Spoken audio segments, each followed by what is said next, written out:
সুপ্রিয় দর্শক শ্রোতা সবাইকে স্বাগত জানিয়ে শুরু করছি আজকের পর্ব। গ্রামে গ্রামে ঘুরে বেরিয়ে শূকর পালন এবং তাদের প্রাকৃতিকভাবে খাদ্য খাওয়ানোর বিষয়টি একটি ঐতিহ্যবাহী এবং প্রাকৃতিক পদ্ধতি। এই পদ্ধতিতে শূকরগুলোকে মুক্তভাবে চরতে দেওয়া হয়, যেখানে তারা প্রাকৃতিক পরিবেশ থেকে নিজেরাই খাবার খুঁজে নেয়। এটি একটি সহজলভ্য এবং কম খরচের পদ্ধতি, যা গ্রামীণ এলাকায় বহু বছর ধরে চলে আসছে। এই পদ্ধতিতে শূকরগুলোকে মুক্তভাবে গ্রামের আশেপাশের জঙ্গল, মাঠ, নদীর পাড় বা ফসল কাটার পরে জমিতে ছেড়ে দেওয়া হয়। শূকরগুলো প্রাকৃতিকভাবে মাটি ঘুরে শিকড়, কন্দ, পোকামাকড়, ছোট প্রাণী এবং বিভিন্ন ধরনের গাছপালা খেয়ে থাকে। এটি শূকরের প্রাকৃতিক আচরণের সাথে সামঞ্জস্যপূর্ণ। শূকরগুলো মাটি থেকে শিকড়, কেঁচো, পোকামাকড় এবং বিভিন্ন ধরনের গাছের পাতা ও ফল খায়।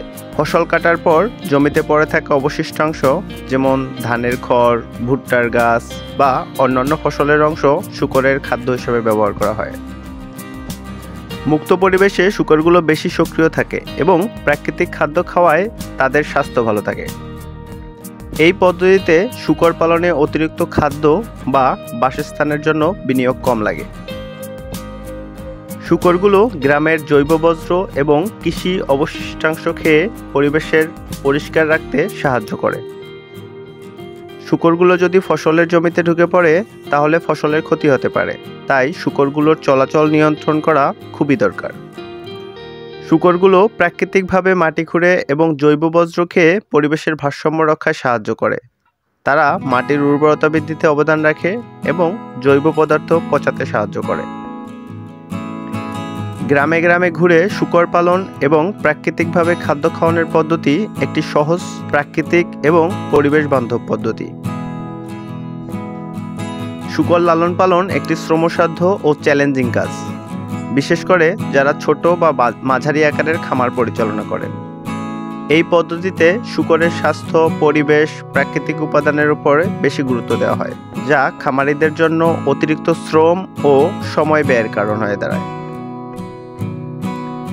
প্রাকৃতিক পদ্ধতিতে শূকর লালন পালনে প্রচুর শারীরিক পরিশ্রম প্রয়োজন। খামারিদের প্রতিদিনের শূকরের থাকার জায়গা পরিষ্কার করা, খাবার ও পানির ব্যবস্থা করা এবং শূকরের স্বাস্থ্য পরীক্ষা করা প্রয়োজন।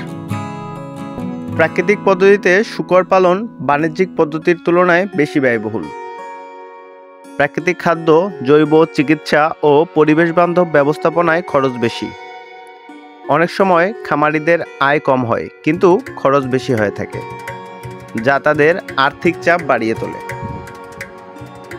প্রাকৃতিক পদ্ধতিতে শূকর পালনে সময় ও ধৈর্যের প্রয়োজন হয়।